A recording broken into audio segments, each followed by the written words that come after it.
by our wonderful, wonderful, wonderful, wonderful system, you get a public defender. You know how long on average you talk to your public defender before the trial? On average, about 3 minutes. The public defender asks you your name, asks you your age, asks you, can you summarize in one sentence why you're in here? You give your explanation, that's it. And then they become your lawyer. So that's all a long way of saying, yes, of course, African Americans are overrepresented in our criminal justice system because they're overrepresented among the poor. And if you're poor, you can't afford a lawyer. Frankly, even if you're middle class, you can't afford a lawyer. A lawyer is $400, $500 an hour. With all due respect, Alex, unless you've gone through the criminal justice system, you have no idea what this is like. That alone is grounds for revolution. I mean it. I'm dead serious about that.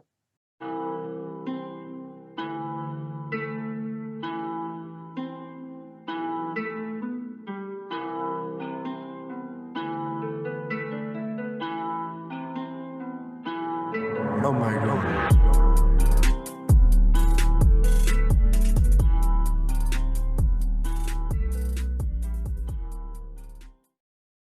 Hi, everyone. Welcome to ArtiFact number 44. As promised, I'm having a follow-up conversation with Professor Norman Finkelstein. He is the author of The Holocaust Industry. He's the author of Beyond Chutzpah. He's the author of many other texts, but most recently, I'll burn that bridge when I get to it. It is a book that tackles academic freedom, cancel culture, and perhaps the most recent spate of politically correct authors on topics such as race.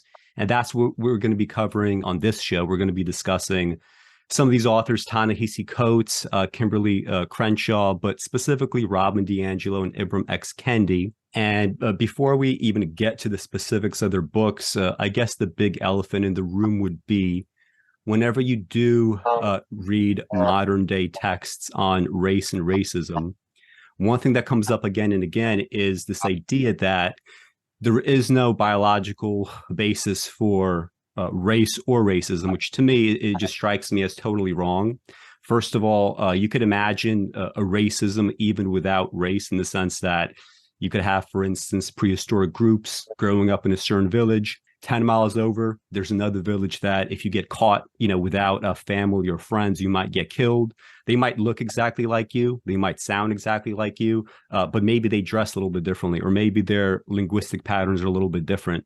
And you can imagine how this gets transferred over to seemingly far less consequential things, such as what your physical appearance is like, right? Especially in, let's say, like a very diverse kind of city. Just thinking about how they present race and racism, does it cohere with your idea of maybe how racism develops? Like, there's a class component to it. Obviously, there's a biological component, but how do you view race and racism yourself? Just, let's say, growing up in a very diverse place like Brooklyn, you've been a New York City resident your whole life. I've been a New York City resident for the vast majority of my life. So maybe we could just kind of start with our differing approaches compared to Kendi or DiAngelo here. Well, first of all, I'm very conservative on questions having to do with science, which is to say I don't speak on them unless I have the requisite knowledge, and actually more than the requisite knowledge, having an expert knowledge. I don't possess it, and I don't pretend to possess it. I have talked to people in the various relevant disciplines in biology and evolutionary biology in particular. I have asked their opinions, and in particular about the question which is most salient, namely the relationship between race and intelligence. Now, basically, the people I've discussed the matter with, I'll name one because I don't think he will have trouble with me ascribing any words to him. Probably currently one of the greatest living evolutionary biologists, Robert Trivers, happens to be an old friend of mine. And I've had several conversations out of curiosity where he stands on the issue of race. Incidentally, Robert Trivers was, I think, the only white member of the Black Panther Party and what he's co-authored articles with Huey Newton, and one of his books is dedicated to Huey Newton. For those of you who don't know, Huey Newton was one of the leading figures in the Black Panther Party. So he has an odd career trajectory, but he won the equivalent of the Japanese Nobel, and he's, by any reckoning, first rank. He said to me that race was at some point in time probably a useful scientific concept, but now races are so intermixed that he said it no longer has scientific value. And I'm, as I said, perfectly happy to defer to him on that subject. I've talked to one of the top scientists in the world. He happens to be in computer science, but he knows science. He knows science. And I asked his opinion and about the relationship between race and intelligence. And he was just so dismissive of the idea.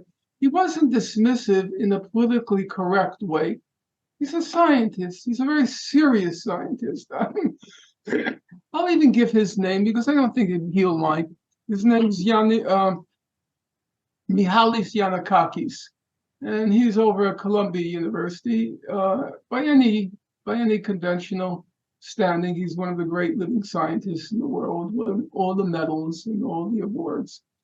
And he was dismissive of it, as I said, not in a politically correct way, like, oh, how can you say that? That's so, racist and blah, blah, blah. No, he said it's, he just didn't attach any significance to that concept. And then I asked my college roommate from many eons ago, who's he was in biomathematics at NYU, also a person of real professional stature. And his answer was the same. He was just very dismissive. But as I said, not because he was trying to promote the party line. As a scientist, he said, I remember this fellow's name, Danny Tranchina. He said if there are many obvious social explanations for this lag in African American performance, say in math and science, and we might add the lag in performance of women in the top tier, the very top tier of math and science. He said if there are very obvious social explanations, why do you bother now at this point in trying to reach to biological explanations? And that, seemed perfectly sensible to me. So on the basis of conversing with people I consider knowledgeable and also very professional, I don't have an ideological axe to grind. On the basis of that, and I'm willing to humbly say that if they don't think there's any connection, why should I? If I did, in the face of what they're telling me, believe it, then it would be a prejudice. Which then brings us to your second question, which is not at the high level of science, but at the low level of personal experience. My personal experience is that, of course, everybody carries around with them prejudices, not just when it comes to African Americans, when it comes to women, when it comes to blonde-haired, blue-eyed women with large breasts. Everybody carries around with them, carries prejudices with them.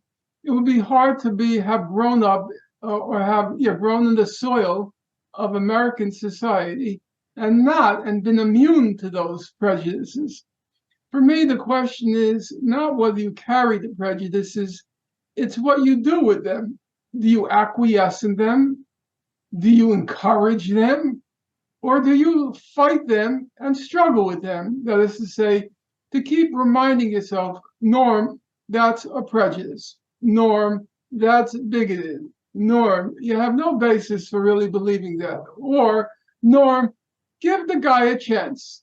Norm, give the girl a chance. You might be surprised. So that to me is the critical question. not whether you carry around prejudice. Of course you do. The question is whether you encourage the prejudice, acquiesce in the prejudice, or fight against the prejudice. And in my own personal case, I'm confident in being able to say that I fight against it. And not only do I fight against it, but having been for a portion of my life a university professor, I've had very happy outcomes where I became a mentor to some of my African American students, and I have to tell you, and I know this sounds like a very politically correct thing to say.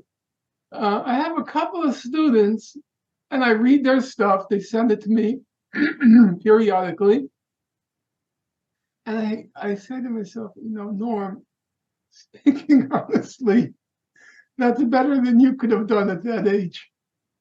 Yeah, I discovered that. That's better. Sometimes I say, oh, okay, Norm, you're being liberal. But then I stop short and say, no, I'm not being liberal. Objectively speaking, it's better than I could have done at that age. And of course, that's a very humbling and gratifying experience, which tells me professors, if they come in with the right attitude, can do wonders in facilitating success stories. Of course, at the end of the day, it's up to the student. I have a couple of students right now. They're not my students, but they're not my students any longer, but I continue to mentor them. And they really took to heart the things I said about you got to work hard. You got to read. You got to read quality literature. You can't take junk. You're not taking woke courses. You're taking literature and philosophy, and it's got to be serious. And you got to study what you read. You have to study the sentences, how they compose the sentence. You have to learn the vocabulary. And they became readers. They became readers, and they're damn good. So, as I said, for me, the critical question is not whether or not you're racist, not whether or not you're prejudiced, not whether or not you're a bigot. The question is, what are you doing with that? How are you dealing with it? Of course you have racist prejudice. That would be ridiculous to think otherwise. Yeah, I wasn't even, when I said the biology of race and racism, I wasn't even thinking about questions of like race and IQ, race and intelligence. To me, they're just not only silly, but irrelevant, wrong. I'm more so thinking in terms of kind of your latter point, in the sense that, like when I came, for instance, from Belarus, I was 6 years old, so I started first grade here. And I remember like my first interaction with like Black people. I was definitely nervous. I mean, being like 6 years old and growing up in Belarus, all you had were ethnic white people or people that looked ethnically Asian for the most part. So just physically being around somebody that you've never seen, a type, a phenotype that you've never seen, your brain, just the way that the human brain is wired, you're going to have some sort of knee-jerk response. But very quickly, being in a neighborhood where a friend down the street is Egyptian, a friend down the block, he's Colombian, another best friend, half Italian, half Puerto Rican. Other friends are Black. By the time I reach high school, I'm in a majority Black high school. It becomes very difficult to just kind of go through those experiences with more prejudice than what you started with. Now, if you, on the other hand, and I think this is much more salient to DiAngelo and Kendi, if you, on the other hand, are growing up in a place where like your only interaction with non-whites is like maybe something that you see on TV, or just walking down, let's say, on occasion through housing projects, you're always going to have negative associations. And these negative associations are going to breed totally just like clinically insane probability judgments. Like when Amy Wax says something like, it is rational to be fearful of a Black male in an elevator, It's like, no, first of all, whatever she is in Yale or whatever university, what are you going to be fearing from any male, right, in an elevator in that situation? For you to really get rid of prejudice in a kind of fundamental way, you absolutely need some sort of program of desegregation. You need to have people living amongst one another in positive contexts, employment, school, just walking down the street. So to get to DiAngelo, one thing that's fascinating is she begins actually her book with this, like, the first couple of chapters are an extended critique of structural racism. And I find very little to disagree with. But there is a kind of bait and switch where she sort of begins a little bit with questions of segregation and you know, the structural reasons for how things the way they are, but very quickly she moves it over to, well, actually, white person, you individually, right, walking down the street, or you know, in your workplace, the responsibility is totally on you. How do you feel around Black people? What can you do? What kind of workshops can you participate in so that we could sort of engineer this out of you? It's never actually about what is a proper program of desegregation? What kind of tax regime must we have in place? Right? What kind of, you know, crying will we see? Like, imagine if we have like a true program of forced desegregation. Suddenly people that never want to live amongst one another, they're thrown in, right? And there's nothing they could do about it. People don't want to deal with that. Maybe you could comment on, I guess, DiAngelo more broadly, but also just specifically this idea of, like, there is this kind of bait and switch, right? We begin with something that is kind of inarguable, but then the rest of the book is just total nonsense about your own personal feelings as a white person. Well, I'm in a slightly discrete camp from your own. I belong to the camp which was best described by a British, I think he's West Indian, fellow. He said, White Fragility is the worst book ever written about any subject. So I found nothing redeeming in it from the word white until the word end, as in the end. There's obviously a huge amount to write on the subject called structural racism. I don't believe that Robin DiAngelo is best equipped to write on that subject. I do believe to a certain extent in what's called credentials, academic credentials. She received her degree in multicultural education from a community college, I think in Idaho or somewhere. And first of all, I didn't even know you get degrees in multicultural education. So that, or at least PhDs in multicultural education. So that already left me a bit skeptical about what I'm hearing. But beyond that, her lack of any kind of professional credential, I think she also calls herself at some point a sociologist. Well, that would make me an atomic physicist by the same credentialing. There is something, in my opinion, to be said about structural racism. What structural racism to me means is, number one, that there are areas in our society where Black people are vastly disproportionately represented or not represented. In the prison system, they're vastly overrepresented. In certain fields, take the fields of physicists and mathematicians, they're vastly underrepresented. Now, before I continue, we have to have some consensus on what we mean by over and underrepresented. Because the mere fact that in a certain professional or social subdivision, one group, there are more representatives of that group in that subdivision than in society as a whole. Let's stop using hypotheticals. Let's use concretes. Otherwise, I lose everybody. Okay, Jews constitute 2% of American society. They're probably about 20% of American lawyers. Okay? Now, at a statistical level, Jews are overrepresented at a statistical level.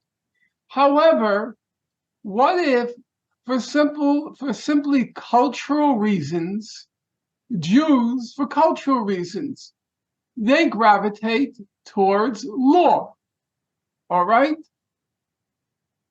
Are they overrepresented? I have trouble with that concept because that concept presupposes that everybody in every ethnic group should like or want to be in every single profession in exact proportion to what proportion they are of society, their demographic proportion. And if it's slightly higher than their demographic proportion in some subdivision, social or professional, then something racist must be going on. I don't think that's true. Is it racist that the NBA, National Basketball Association, is 70% Black? Is that racist? I think that it could be a cultural phenomenon that in a particular group of people, racial or ethnic, a certain preference or appeal exists to some profession, and larger number go into that profession than the proportion of the population. So I think there is the term overrepresented has to be parsed. If you're speaking strictly from a statistical point of view, Jews are 2% of the population, but they're 20% of lawyers. Okay, statistically speaking, they are overrepresented. But does that statistical overrepresentation necessarily mean that something racist is going on? I don't think that's true. Any more than you have a phenomenon now, the Asian tiger women, okay? Mothers, the Asian tiger mothers, okay? So if you look at the distribution of academic awards, scholastic awards, the National Merit Scholarship, the math medals, and so forth, Asians are wildly, quote unquote, overrepresented, wildly. They have so completely eclipsed, by the way, Jews in these awards. The best research on this is this guy, Ron Unz, UNZ, who has written a lot on it. So they're wildly overrepresented in quotes. That's true. From a statistical point of view, in all the competitive scholarly awards, National Merit Scholarship, there are separate math competitions and so forth, Asians are wildly overrepresented. But does that mean there's something racist going on? Or maybe it is, let's leave aside the biological explanation. It may simply be that Asian mothers are like what Jewish mothers used to be in terms of the pressures they exert on their children to succeed academically. That's not racist. That's not racist.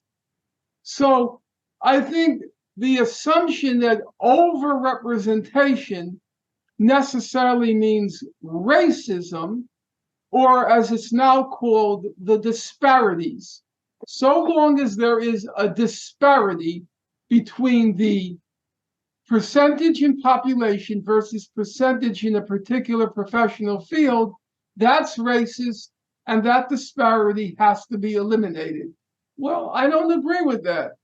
I don't agree with it. Right now, I'm writing a long article on the recent Supreme Court decision on affirmative action.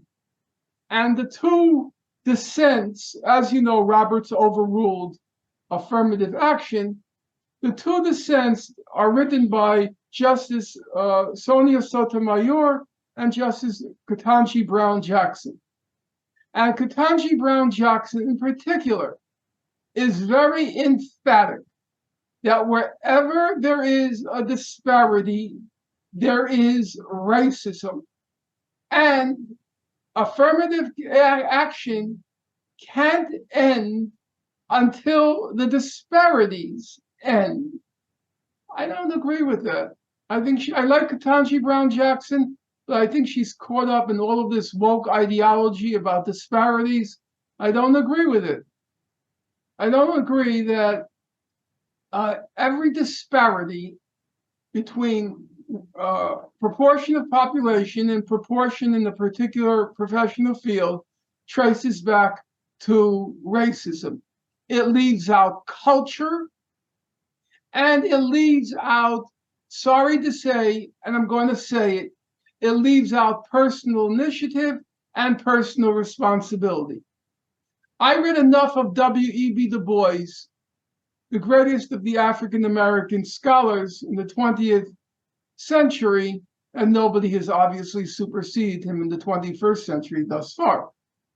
And W.E.B. Du Bois, he was always pointing to racism and the economic lack of opportunity for Black people as the primary source of their plight, the primary factors in their plight. However, having said that, he was never shy about talking about defects in the African American community, within the culture, that was holding them back. And he was very persistent on that point. There are issues of the African American family. This is him, it's not me, I have not studied it, it's him. The African American family, the problem of crime in the Black community, which in part traced back to economics, but also within the community itself. So I don't accept the idea that every disparity reveals racism. A disparity can be cultural in its root. And I don't agree that every disparity has nothing to do with a cultural or personal work ethic, study ethic. Asians, on average, study 2 hours a night. And according to surveys, they put in about 2 hours a night in homework. 2 hours a night in homework.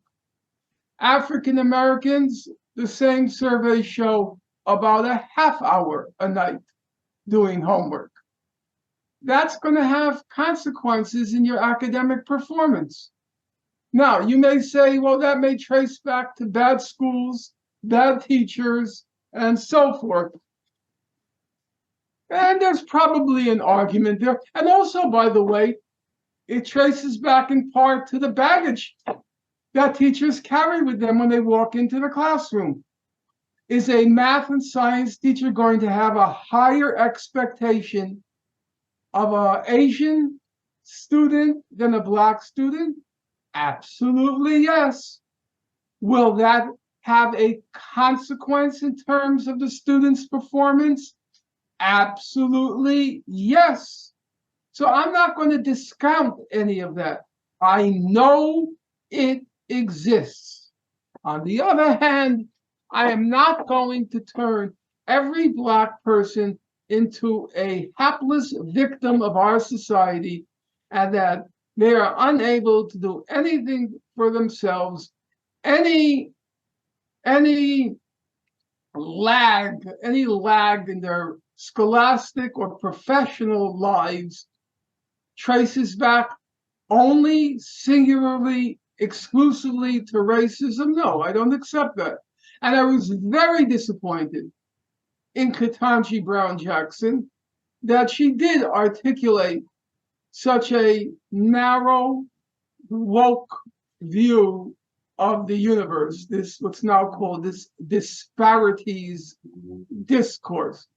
Ibram X. Kendi, he's a moron. Ketanji Brown Jackson's a very extremely smart woman.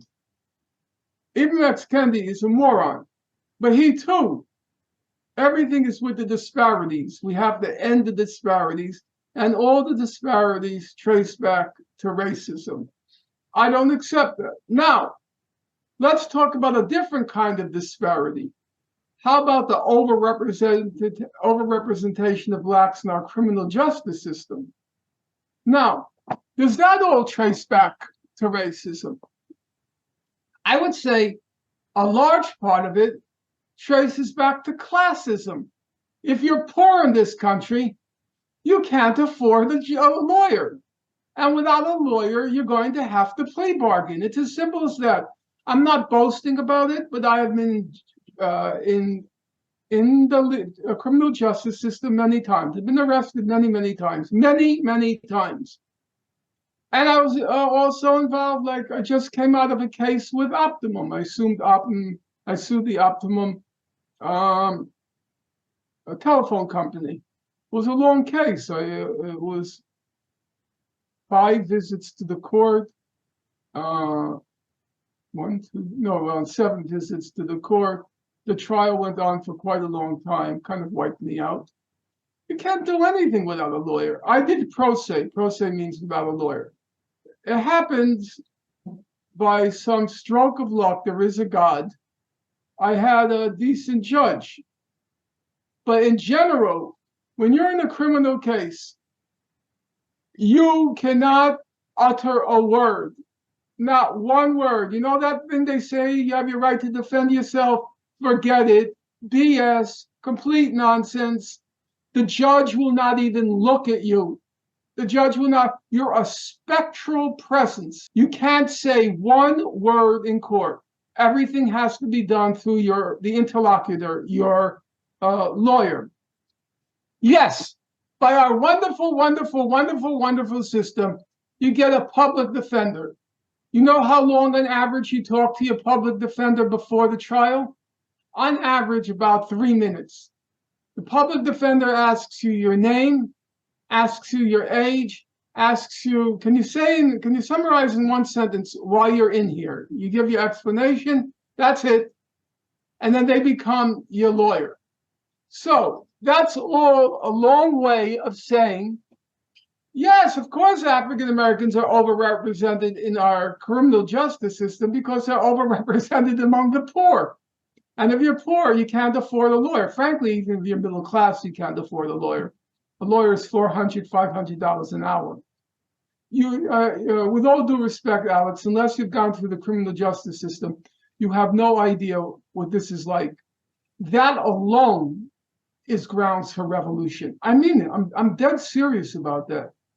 Do you know if you go into a court now, okay, for whatever crime, whatever you committed, you have to bring the lawyer because you can't talk to a judge, okay? The first 3 to 5 times, the judge, you go in because you were arrested, you go in, the judge turns to the district attorney, the people it's called, the people, turns to the people and says, quote, people, are you ready? People always says, no, not ready. And then the judge says, pick a date. Pick a date means pick a date for the next meeting, the next court appearance. So you're wondering, what does this have to do with anything? Well, here, I'll tell you exactly what it has to do with. Ready for this? You come to court with a lawyer. It takes about 3 hours before your case is called. What does your lawyer do for those 3 hours? He or she's on their iPhone answering email. Okay, they're just sitting there answering email. Okay, you know what you're doing? You're counting $400, $800, $1,200. Then you have to count for them taking the transportation to court and coming to court. Okay, so that's about $1,500. All right, and you know what that's for? That's for not ready, pick a date. So a court gets the DA gets 3 to 5 of those, okay? So you're $10,000 in the hole before anything is even heard. Now, we live in a society where we have telephones, we have email, we have iPhones, we have 10,000 kinds of communication, right? If the people are not ready, why didn't they just email you in the morning? They're not ready, and then you won't have to hire a lawyer to come with you to court. Because the whole point of this disgusting criminal justice system is to force you into a plea bargain. Because you're $10,000 in the hole after the first adjournment, $20,000 in the hole after the second adjournment, $30,000 in the hole after the third adjournment, and you could be $50,000 in the hole before you open your mouth. That's how our system works. It is so disgusting. It is so wretched. One of my lawyers, after my fourth adjournment, it was out in Nassau County. So it took me 2.5 hours to get there. One of my lawyers, he sees a frown on my face when I'm walking out, a very angry frown, by the way. And he says to me, "What are you angry about?" I'm thinking to myself, yeah, what am I angry about? He just made $5,000. And I just got another adjournment. What am I angry about? What am I angry about? There goes 1/3 of my yearly salary. What am I angry about? You know? So African Americans, simply by virtue of being poor, they're going to be overrepresented in the criminal justice system. So we should forget about the class aspect to it. It's not because you're Black, it's because you're poor. But then on top of that, the racism, of course. I'm not going to deny that's stupid. Of course, there's going to be all this prejudging, prejudice, prejudging by the judge and eventually the jury about any person taken before the court, anybody who's been arrested. Yeah, I recognize that. So there is a racial element and there is a class element to the disproportion in the criminal justice system. I'm just saying it's not all about racism. Anybody who's gone through that system who doesn't have the money is going to get shafted. Period. Full stop.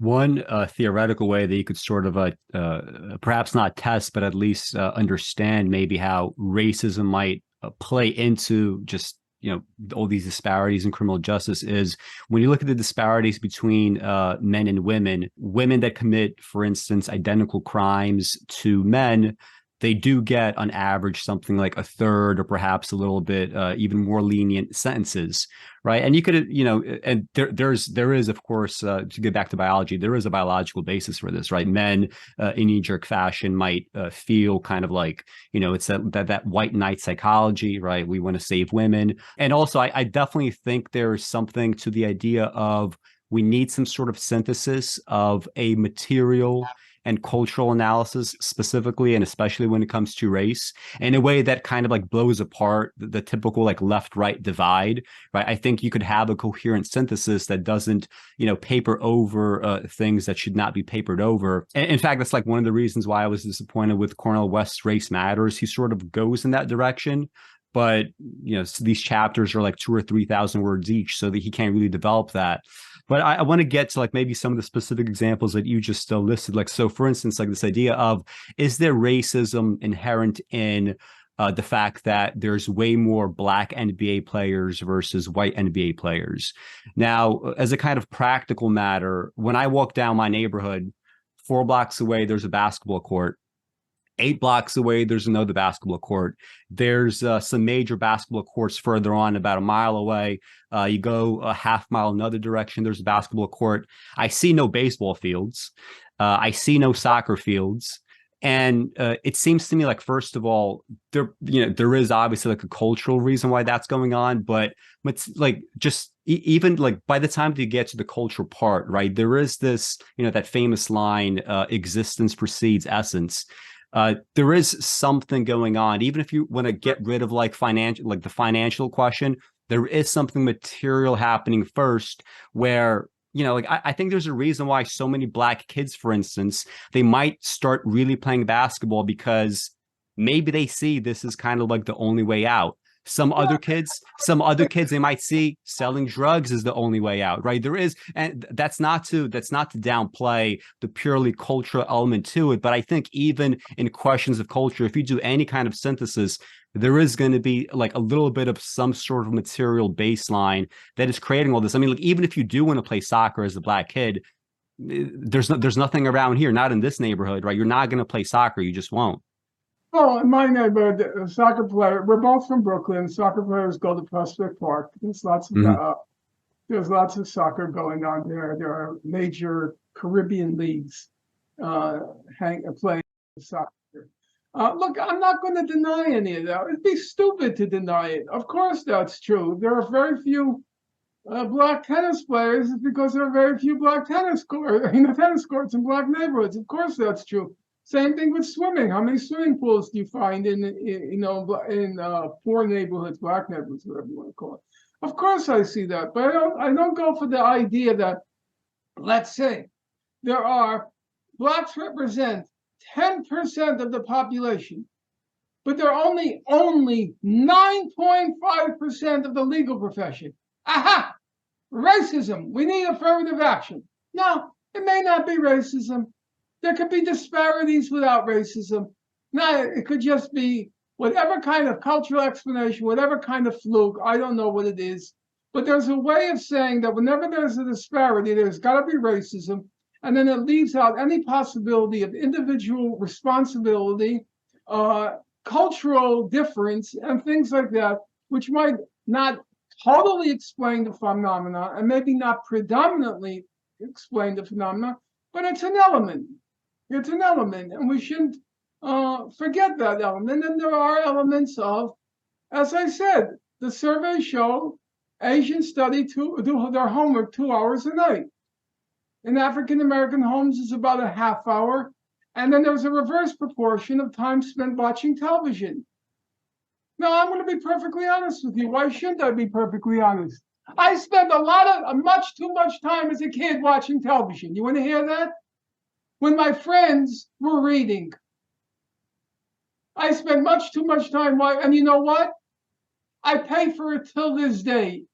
Because a lot of what you achieve and not achieve in life goes all the way back to the use of those years between 3 and 13.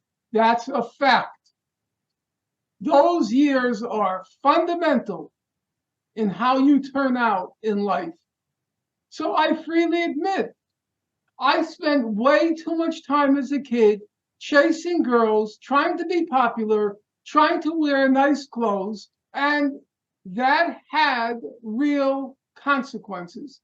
To this day, and I'm going to be 70, I curse myself for all the idiocies I squandered my time on as a kid. Maybe in part I say it was okay because I got it out of my system. And then after I got out of my system, I became very serious about life. But there are consequences. If you're going to spend 2 hours doing homework a night versus a half hour, or in reverse, spending 5 hours a night watching television versus 1 hour watching television. In 1970 was the last time I ever watched television. Yes, that's right, more than a half century ago. I got rid of the TV. I got to college and I said, you know what, you're an adult now. You're not going to watch television anymore. Those are decisions you make, and they have, I'm not going to say positive or negative, but they have real consequences. And to try to ignore that, to pretend that it doesn't exist, yeah, in some cases it didn't exist. Frederick Douglass, he didn't start reading till he was 18, 19, and he still became a brilliant stylist, a brilliant orator. Yeah, some people, well, they can do it. But in general, we shouldn't kid ourselves about lost years. And those years are vital. To get back to Robin DiAngelo, what do you think about so in the book, like it's supposed to be, I guess, a liberal view of race and racism and whatnot, but and maybe this is just an extension of liberalism and I'm just being naive, but it's also highly, highly authoritarian. One thing that's fascinating is, although she is a consultant, and this is how she makes her money, you know, besides writing of books, she keeps peppering these anecdotes in her book about these workshops that she convenes, full of like white participants and black participants, about racism, anti-racism. And again, she alludes to some sort of racist incident in this or that workshop, but very rarely does she actually get into the specifics of what these incidents are. It's as if she's scared of getting to the specifics because she knows that if you actually put whatever situation transpired out there, people are going to start using their heads for good or for ill, and they're going to start wondering, well, is this actually racist? Can we break this apart some other way? Can we view it some other way? So she's like, you know what? I don't even want to deal with this. I'm just going to assume that it's racist. I'm going to have the reader assume the same way.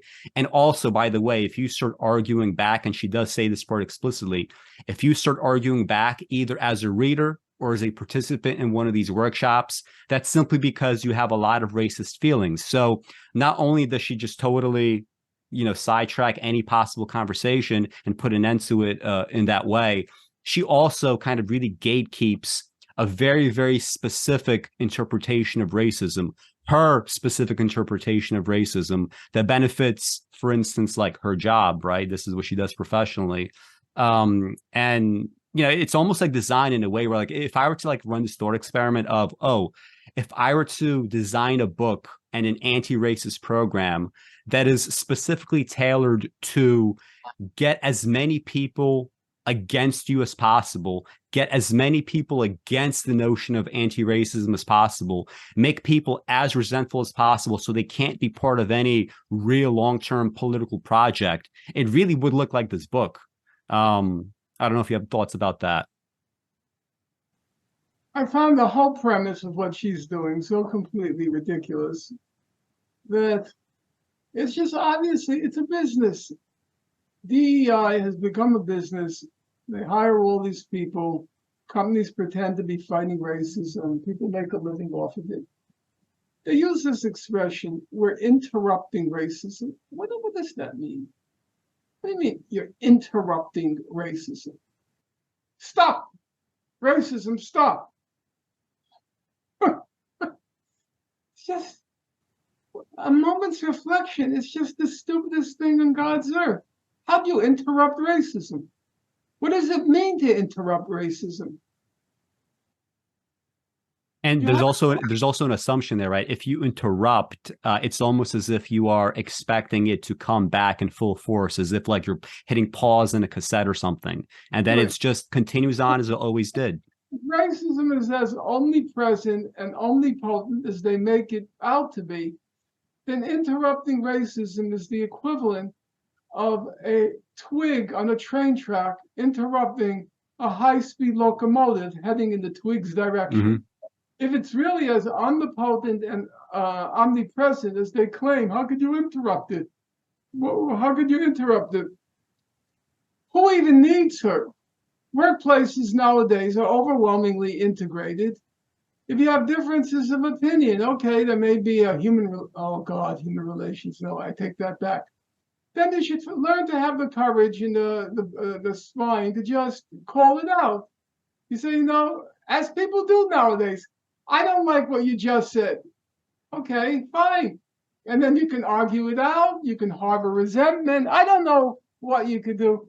But the idea that you're fighting racism with these stupid sessions of hers it just strikes me as, what does this have to do with the real world? Yes, you want to have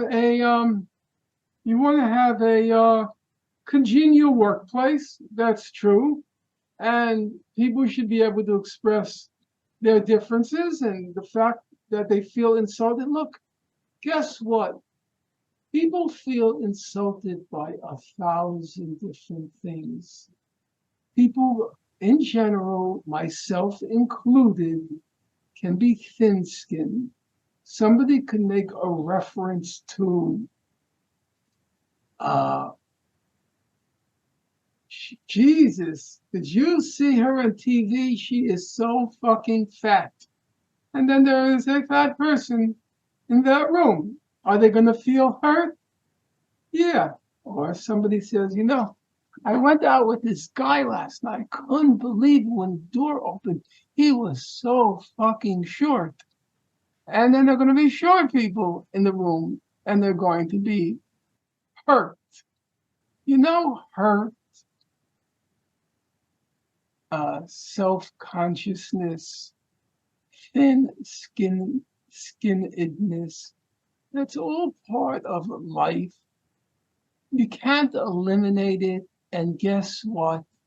If you say that person you saw on the television set that last night, she was so fucking large, that's not going to make a fat person feel better. That's just life. And to the extent that people say things which give offense because of race, some of it should be called, and some of it, all right, you could say, I didn't like that. A lot of times, because, given my politics, I'm around people who say all sorts of things about Jews, and they feel that they got a free ride because of who I am, They say all sorts of things. Sometimes I think they go a little bit over the top. And sometimes, rarely, but I do. I'll say, I don't really like that. But most of the time I say, okay, I've known this guy for ages. He's a nice guy. I don't really agree with what he's saying, but it's not the end of the world. Let's just move on.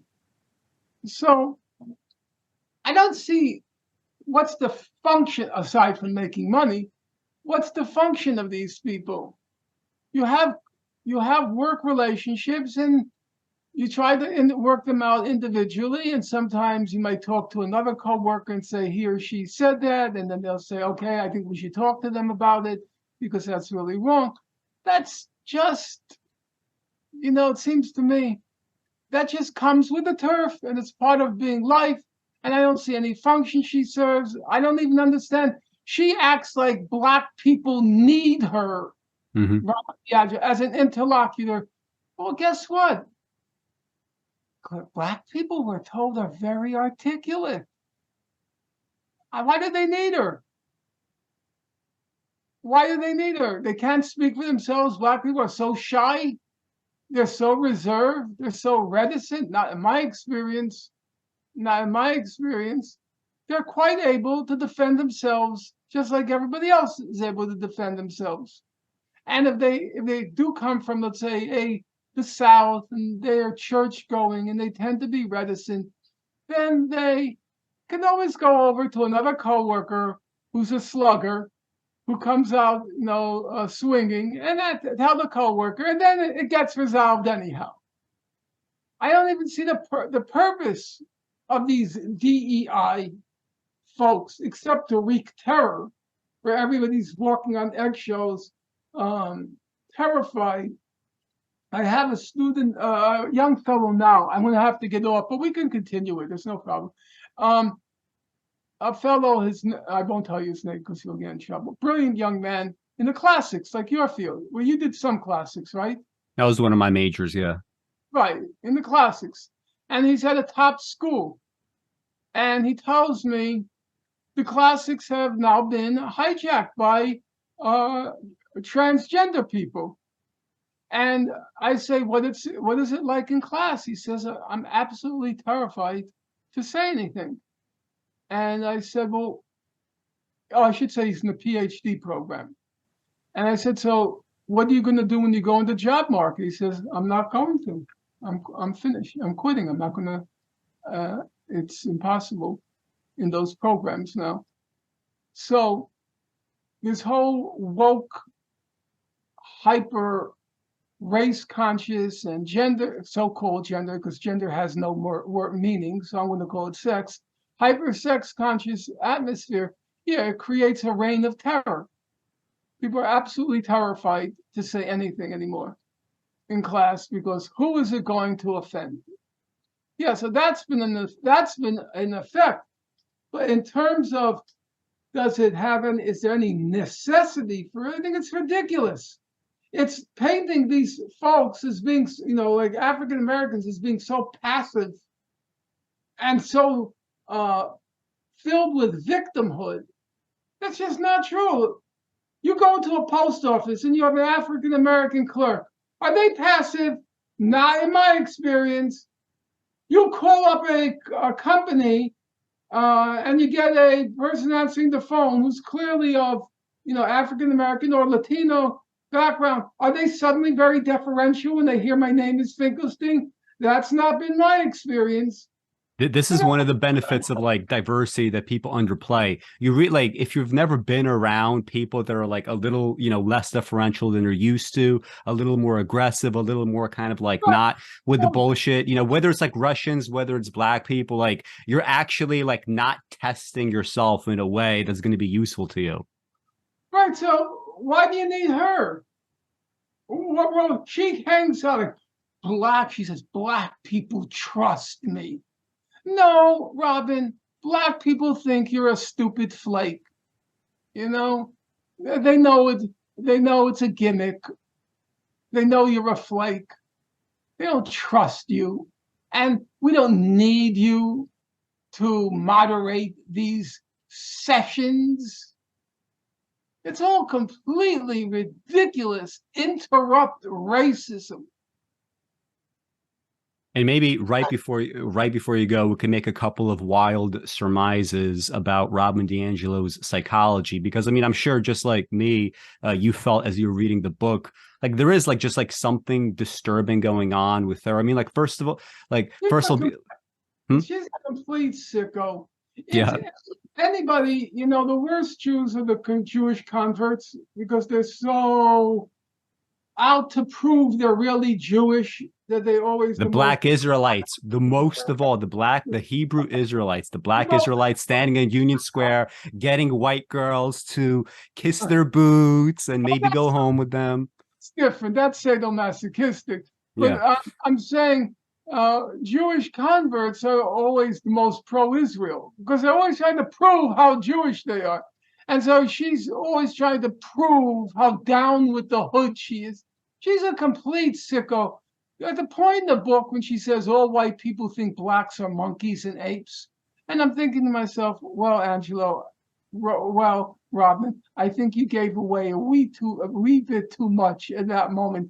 Dare I recall Freud and projection?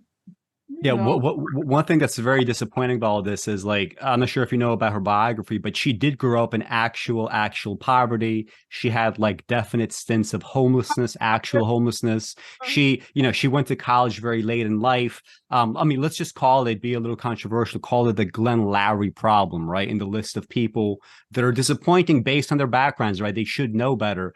And, like you mentioned, the whole HR thing, like, besides just like treating people, black people as passive, she also treats them very much like they're total aliens. Like there was this one workshop that she participated in, and when she felt that she said something that maybe might have been racist, the way that she addresses this problem is she turns to this black woman and she says, I hope to get the opportunity to repair the racism I perpetrated against you. This is not how human beings speak. If you like, especially like if you're a white person, you've been around non-whites, you're never, ever, ever going to speak this way. She talks about in the book how she's like walking, like to some like picnic, right? And she hopes that the people she's supposed to meet are not this like all black group, in this like picnic in the grass. She's literally nervous of a black group having a picnic in the grass somewhere. I think that says a lot about her psychology. And again, I would hope that, given her background, she would know better. But then again, maybe she was totally segregated her entire life. Segregation back then, it was not as if there was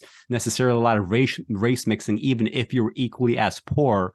She's a very undistinguished person who wants to do something which makes her feel like she's important. So now she has become the necessary link between Black people and white people because Black people trust her. They trust me. So it's a way of in her own mind, elevating her importance. She suddenly has an important function to perform in society, to serve as the interlocutor for Black people with white people. And she has this particular loathing for what's come to be called Karens, namely successful white women. Now, there are a lot of things, successful white liberal women. Yeah, there are a lot of things to say about that type, the type you see in Central Park. It's true, but her loathing comes from another place. It's just painfully obvious that maybe she wasn't homeless. I don't believe these stories, but okay, but she comes from a less than distinguished background, feeling always inferior, resentful, ressentiment, as Nietzsche would say, feeling resentment at those successful white women, they being what she in her heart secretly wishes to be. And so there's this kind of sick resentment of these Karens, which is one of the high points of her book. But we'll meet again. Yeah, so we're going to keep dragging this out as long as possible. So we're going to do Kendi later. And guys, like if you thought this was wild, I think we're going to have even a lot more fun with the Kendi discussion. There's, just to tease out a little bit, there's a character that appears in Kendi's, let's just call it a fictional memoir named Black Smurf, right? And we're going to talk about that and his whole relevance to these discussions. But this has been Artifact 44 with Norman Finkelstein. The book again is I'll Burn That Bridge When I Get to It, and we'll see you again soon for our discussion of Kendi. Thanks for watching.